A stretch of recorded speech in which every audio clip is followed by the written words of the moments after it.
Ebusuane nso so yɛ da foforɔ a otweda mponyankopɔn de ama yɛ. Ɛno nti sɛdeɛ da manage no afom yɛtena ase no. Ɛno nso so yɛatena ase.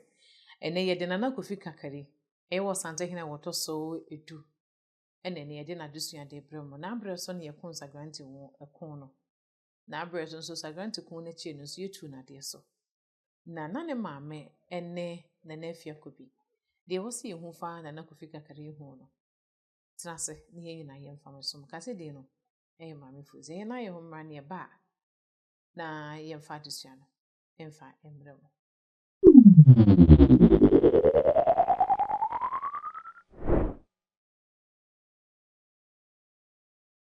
General, we mo atena ase o. Yeah. Ɛnɛ yɛ adesua ne yɛabobɔ so efiri opem so say to di kan so aba besi Nana KOFI kakade so. Asante hene wɔtɔ so edu so. Wadama fa yɛ hyase. Obedi ade ne na sɛ na na emesiti ase sa na abrɛ mu so na afa na Asante. Asante ti akɔfo mu anesa. Kwakudia ewu April 1867. And Asante hima na oho sabena. Ne fe na Afiakobi. Na Afiakobi ne ofa pa ne Kwakudia. Nti Afiakobi eyi ono ane ba e ma ne besi ne ofa na. Na se KOFI kakari a obedi Kwakudia de ne nana ne KOFI kakari. Ne nana ne Kwakudia na enya ne ofa no se de ya na te nti said there was a two choir, Kukware and Nana bedi ye no. Sana Kwakudia choirs and Nana KOFI kakari. Okay. Osai 28th May 1867. Na the other happened 21st October 1874. Na did you know Obini be and the Sianon na chance to be iron home. Since we know how one All bano na Sabreno. Asumdwe ni ho enso na ntokwaso ni ho the broni beka no cold war if it's na 1862 copy 1864 no na ne na Kwakudia akọkọ ntokwa wo po ano ho e de kofa kwasigani na odi sika hokọ onya sika hokọ wanfa madra Asante na Asante fo di nkunu no mo sa anka kwasigani no nti na ntokwa ne nko awiye na Asante fo na omopese ahemfo na omope ekon no ehu ne se eye Katamanso tokano. Omani ani se siku awie no hu se Asante edi kuku afa ni munyam amra Asante no mpese Asante kokon ejine ni munyam wo saade no. Ena biu apam no mkosa na 1831 no. Na Asante fo bebre hu se apam no bre Asante hene tumi ase. Ze epai class na opera na chini free Asante. Enti Asante hene na kasa wo fa na friend champon. Ene na srafo ekotena Elmina. Na wa Asante mu ache pa na bema Elmina no ekọ anasa wonko no ebema ntokwa kese bi asi na okotena Elmina hene na je no feso na Dutch anasa Netherlands abrofo na ma na aduane nti na ma fantfo mo twa ho na sia ne hu ne se Elmina fo traitors omo ne ono mo ni dromo empe Elmina fo na sem ebi Asante nsema ne ja ase hene edwofo Emma Nico afem that is eastern side ho Emma omoko kontokwa wo Kwando any frau na chi ho na tokwa ne mu no asa tokwa no ba na Asante hene KOFI kakari edikan atwa ne nana ayonkofa o ne anwona ye no ama akosra togbisiri ewo anloga ama ma chechiri Kumase ewo anloga ena omusoso abechechiri anloga ewo Kumase mi akasa ma ko anloga be mpre nu semprensa ye de bebre wo munso na abra Asante hene jase ne edubofo ekontokwa ne ba no nkrofo a mo anum ne boso mantem ni na edwane no mka chom Asante fo ne ba na sabre ne basre for Basel mission mo na echere mbe na Presbyterian Church of Ghana no na sabre mo so for ba ko friend of Fritz Ramsey one ne yere na ne ba ena mo nipa bi okom ho na friend Korean no mo mantem ho ma mo kan so bi anko mo de mo anko ki Asante fo no beto mo fo mo no mo de mo ba no ena Ramsey ababa na okom ho no ewu ye so mo nipa miensa no ne ba Kumase no Okay. And then say na ayi Asante mu no. Na nkremu wo ho, nkremu aba. Methodist aba. And I say basere nso so. Ya fa omu no mu do omu ba. Methodist ni no osofo no nkwa na ne No eye no kwakudua eba. ebeye sof ebeye adamfo na no machitira asori na ka ha ti bepem sa abere nya na kristosom eniha Okay. kristosom do ba after 1901 Okay. nti omo de ne ba aye no no mo betena eye adum sese ho na yewo freho adum presby na yewo schools bibiri ho no ene asori ho presby asori ho na obetena na sa time ho ye kwaye nti ekoba say duru ba bi na Netherlands for no hu ne say ase omo Chris Cross omo ho Netherlands ene Britain for no nti omo ye say yensa fort ne castles na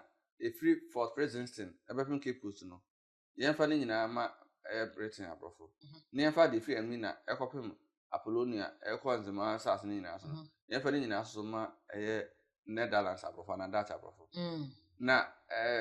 before no wo no ni anye sanche no ebi omo ne say abrofo no ma no ni o ma mama ne Labi. nti ya bedu ba bi na Netherlands abrofo hu ne say omo boka ewo the Gold Coast so dodo nti o imagine say on beton omo fort ne castles ni na de English abrofo no mo ja ho akọ nti bro mo ton ama omo no omo ne mantemofo no ni ho komo na emu na Asante hene echefa wo nti omo tro kata akọ na wane ana na chefa wo no ye Elmina Castle ana omo tro kata akọ man say omo ton ama Britain ana Asante so tro letter bro omo say aye ne na nam de afititi nti ono mo an ho so ba beje mu ema Netherlands afoje ho 3,200 pounds ewo ho Nanso na nam Asante hene sha dan pene so nti no na omo ntimi nje mu no makọ ne kwa no na de ne de ti wa wo han de untimi nton nti ba so mo soma nipa bi firi omo aso Netherlands ana Dutch abofo na so ema ne ko Asante hene ho so ne ko kan na Asante hene ate ase oba ye no na Asante hene atro letter a wa pene so se o de amamo na akiri no no hu se sa akrata no o tro de ba ye na afi na Dutch abofo timi jom sika ko ye no se na letter na fake nti fake letters no insha se sabre yo o frititi na fake ena ko ba se Britain for se o ma to asase no Asante ate ase na akiri Asante so se ono nti ase no hu se na letter na fake no hu se once o ma ton kwa de o mo de nti omo ntua to bi ama Asante hene sa se no si 1872 nti eba sa na mi na for no so yam hwehwe omo se sisi omo nkwa ne kroma kama omo ya Asante for ti o sa Asante for bo omo ba so sa bre no na Dutch abrofo no ne Britain abrofo na for so ama Asante of a champion na strafo no asa akọ Asante memu nti afi o tro letter bre ne se o pese o ni Asante for nse bi se efi sa bre ne ko no omonye ntum se de nchira ne wasa ensa ase no omade omo na nya Asante hene de abi no ma na strafo aba ho ebio no mo ne ase ofo no enye basbasa bi eso sa abre na ma fama ewo anwonafo ne Asantefo ntem no na ne ma na ka no beto no Cape Coast ne empo no aka na ma omota ne achim ne akuapem ne wasande nchafo nya toka no mo ja ato no mo to ho bi no mo to wa anwona no mo so aton ne ma na omo pese omo to ma abrofo no mo aton ama anwonafo de omo so aton ama abrofo no nti sa abre ni ho no na omo se ntokwa firi Britain ana ye no da no e friend Ghana Wosley no free Britain eba bedru Gold Coast by 1872 okay indi mi hwe na say na KOFI kakara abreso no eko a wodi kan ko ya ne sagranti ko no na strafo no di kan ko kakra wo frawo so ne ho amama ha kofa Ramsia ene nipa mi nsa bi kan ho no mu na abrofo no so Asante letter say on for omumra mi ho mo so nya British citizen no free Switzerland Switzerland canton my friend Basel nti na omo de asem no nti na ntokwa ya we ya na be Basel na omo plan na fi Britain na ohima Victoria eche da ye ho ono mo tra ho ye ho meeting ema parliament of Britain na so nyina se omo tia se sankrofku no omo ntimi ni omo so nkuni tom se da boa asrafo anu free India sabre ne ka India na Myanmar Pakistan Bangladesh ene Ceylon se friend Sri Lanka no mo nyina sankrofo free ho nyina ne sakofa bi free Caribbean to Jamaica Trinidad and Tobago ene nkwan ba ansa na kwa se asrafo free sabre Nigeria na chemu nyensa no bia asa obia da ne man bisa Obi an show bianse. anti yakofa bi free northern Nigeria Hausa for ne Fulani for esa yakofa bi free Lagos Mbatem ho western Nigeria no mo nyina ba ne sa yakofa asrafo free Sierra Leone so omo nyina ka mo no mo ne Asante Media kon Okay.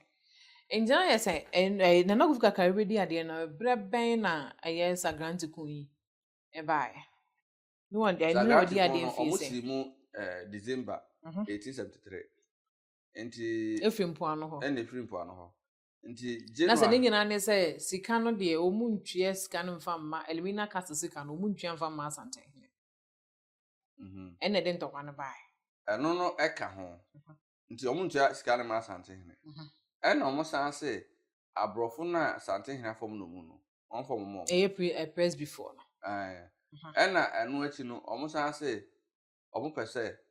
Asante ebe sha omo ase Asante ma me sha omo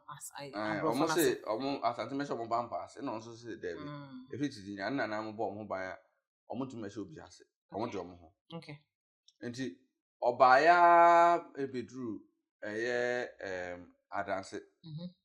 so bedru adanse ena otwa mu ho eba ya bedru amoafo ewa amanse bedru ho no na safo na aba bebrebe na enum ho no na afi na abro Asante fo no so na KOFI KARIKARI aka chom se momonko nti 28 January no na tokwa ne chance ho no ema amoafo ntokwa no mu no sebi adanse hene kra ekọ ne kra chi wasa tokwa no nti na Asante fo bi se eduru amoafo so a ne aka ya no enti nya yeduru amanfo so a ne aka ya na as ahemfo asrafo ene etitire bebre totọ amoafo na obeka ya amoafo odi free ho wura bekwai no be bi omfro K5 be 150 meters from station no bo se free be K5 K5 no emu 4 Britain asrafo a omo etoro santokwa ni na no mo ba nyina no mo empaibo bi so mani so se memma nsu nto data memma nsu nto ne se na Asante fo no eho no se nsu to a na ekuma abrofo na ba ko ne se epai tonton na ebio no na nsu na eto Asante ha no minim se de no mo si hu ye nsu ni fa na so na sa nsu no ema abrofo no yare no mo pai ba ne se memma nsu nto omo sa ba be ko nto kwa wajamasu ene anwan kwanta mo antem ho saa nti omo duru Kumase no on bedu Kumase 6 February sabre na Asante fo a wo Kumase nyina asore fi Kumase ama Kumase da ho mpan nti omo beto omo Kumase no Infante fo anu ma chomo no mu pe ene Hausa fo bi on betena Kumase katabanso to kanachi nti na omo ameto Asante fo ankasa wo Kumase ana Asante hene kwa no nso ni Kumase sabre no sabre no mo bedu Kumase na Asante fo no mo we na Asante hene na KOFI KARIKARI nso no we no mo nyina atutu kwa fre Kumase ekwa atwema ene kwa abre nkura aka so nti na Asante hene na akata no ewo akwaboa mantem ho be nti no mo akata nyina afiri ho ena mo de ombesesa agudie efiri Asante hene ahemfie ebesesa abewiwi ane bebrebe etwa ajato na de ebra na sa grant kun no ekoso no na KOFI KARIKARI na nye na nimisem nti no ma okate Kumase faso bia nso mfi Kumase na broni person no nko na Asante fo no person be kontoka KOFI KARIKARI abres no person be kontoka nti no mo tro kata no so atro abu omo no nti omo so ye pese o so de me say be mamo pese o so de be mamo na broni so na se chinchina o so kontoka no efi se watisa Asante fo no ene eden nti okun no mo ko no tumi de omo so de a obadbeji ndin enti na say edi nti na KOFI KARIKARI mpeso mbekoko no eye treat na omo san ye na na treating dey can say treating dey can say mo bi an kontin ka breathing for no so kra kon to kana so bu treating so na so no hu ne say ntokwa no be edi nipa kunkum na ebibre ba no so mpese obetwa moja egu nto no yeso wonko na so ntokwa no abrofo no de tokwa no be hia adanse nti adanse kon yi no no ka tre asantefo aka no say omunya omom nko nti se abrofo na yan so mo ni asantefo be kunkum ase dia yin so free kuma ase onto obeba no bi en ho ntromba no bi en ho 6 February 1874 no omsi kuma ase wie no no msa ade mi kadwane se wa hwa na asantefo na beto mo na onu so mo free kuma ase akoro na nsuo toye nti nsuo ne toye no ama ne manyina ase omtwa ajato na nsuo toye nsuo ne toye no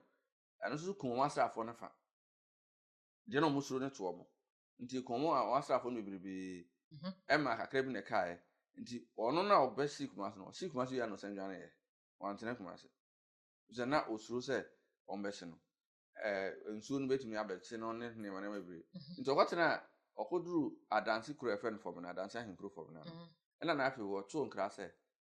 KOFI KARIKARI mra no nye apam na omo ka so mo toka na ba no so kan etro mo tra se ono ne nkontoka o kan so onko nti ono ne apam mo ye nti omo yi ta sa wo so sa be na atwemienu ansa na KOFI KARIKARI ba no ena broni tro se ntokwa na esi ye no ono aboka nti Asante ntua sika kokko 50,000 ounces ema no no ati ne ba bi no wa hyehye wo kun na wo de aba no wo aboka na afi ayo ontwa nipakum human sacrifice no na adanse ene wasa ne dentira mo no onfom fa hodi mo na afi onyi Asante asrafo emfiri ho nti Asante KOFI KARIKARI ba ene ne besensan sa apam no so ne sensan apam no wie no that was February ending or come March on 1874 no oba kumase na broni ma osuma na nemsi ni ma besi na na ni ebe friend say oya amrado osi broni na ho na ntokwa na chi no na ko ba se asanfo bufu yi pa se wa momanko na broni afa yi no mumsa nti ba se sa broni mu ho no na Asante kotoko this is a friend Asante man cancer Saturday na friend Asante kotoko shia no e no mo ko adu se o ma Asante no agu ase o sagrati kotoko e wo sa ahonim e to so bi o ma hu se nananom ba mu no wakọ akọ sika akọkọ ade akra nananom ese wo de kwa akotua sagrati ntokwa no ho kana ena omusa se wanchere akokoduro nti sa na te de awon god kwa adu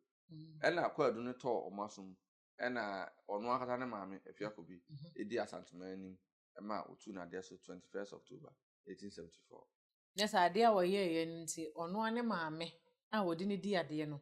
ena di na afia kobi ena di enimu ma Asante man se tu na KOFI KARIKARI ade so inja na KOFI KARIKARI be di ade sen ansa na yitu na ade so o di ade free 28 May 1867 akopun 21st October 1874 na se enfie nkron ne be abosome 9 okay enya se ekom fa so tu ni de na se eye ne kwan ano no ezan se broni engwaze santokwa mma emfa ntokwa mefro ma wunwane mfiri ho ala unso mfiri ho owie kotena ba bi no wasa hyehye ya ma wasa hyehye medi so ba betwe sika ala kamera za se tumi na ye de sha ase ne honom no wo bre na se okay indense na hini no de na ama na hini anya akonokra de na o dwane ntokwa no dwane ntokwa otu nze na osuro se ntokwa be ba na so na sabres na Asantefo bebre abo mo ho twen ntokwa on be kata akatamanso de no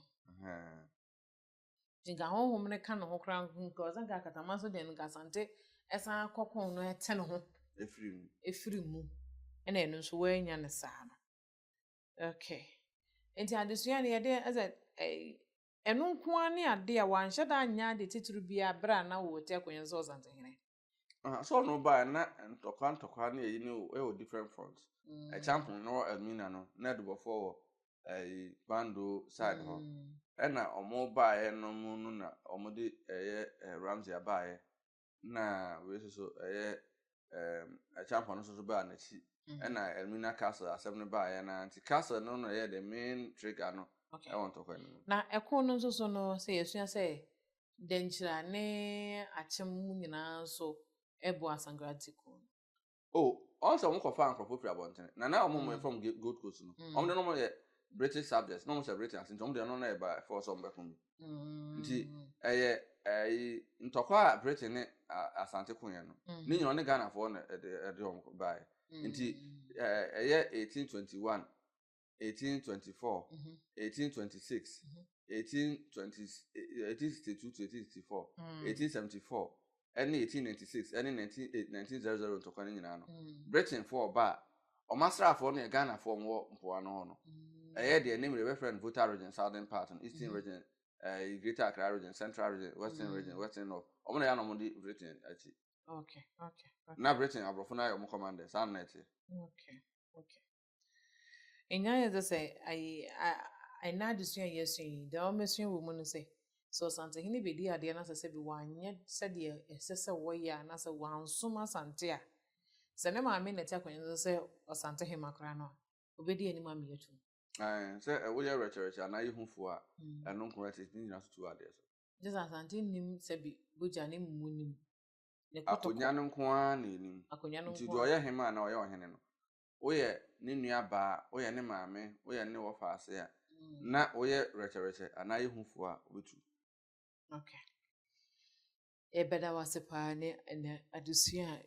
waka ye ho ma ye de ababesom ye ahwefo ne krakwa na ye so de so no wo de beja kwan ne mirima nananum bi wo hono ma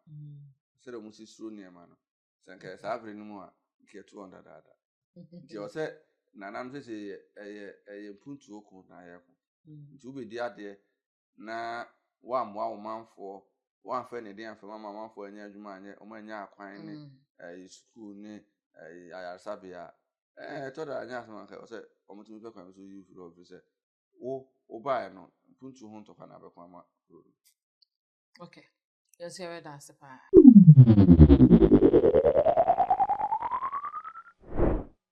ena ya ne general form na tena se aye hwe na na KOFI KARIKARI na heni a obedi ade so Asante hene emfie edu emfie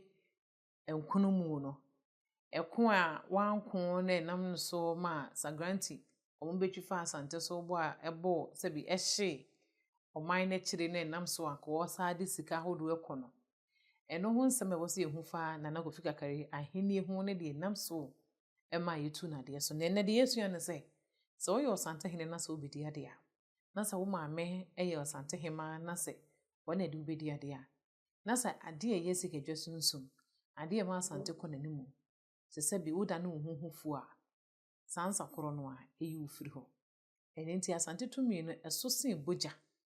eno ne yesu ade fa na na KOFI KARIKARI na heni ehu otwede mpo Yakobon ya no yebesa hia ne de Asante hene otoso edu baako